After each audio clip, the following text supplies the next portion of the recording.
It's Alex Cosper with Jeffry-Wynne, Prince of the Kimberly trip. Jeff, tell us a little bit about the history of the Kimberly trip. How did it all start?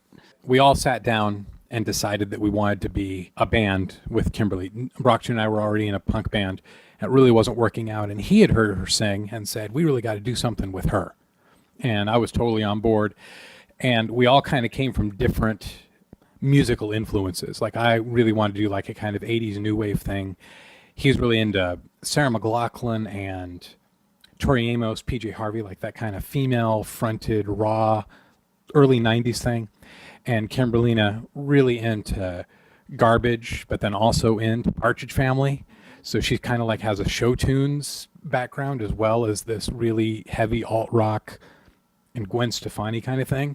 Right. So we threw it all together and said, well, if we have lyrics that are about like finding yourself through humor and realizing it's okay to be a nerd and just have real relatable stories, those would be songs we'd really want to hear. Plus, they're fun party songs. Right. And if we'd want to hear them, probably there's an audience that wants to hear them. And so much is doom and gloom.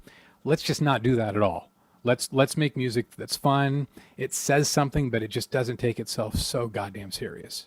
And you have such a following now, and you do it on your own. It's a do-it-yourself band. It is. We do everything ourselves, putting on the shows, writing the songs, packaging the discs. You even recorded an album that attracted Sony, and even though they couldn't help, with what they do, your music still had big biz come to you. It did, and it's certainly flattering. It didn't work out at all.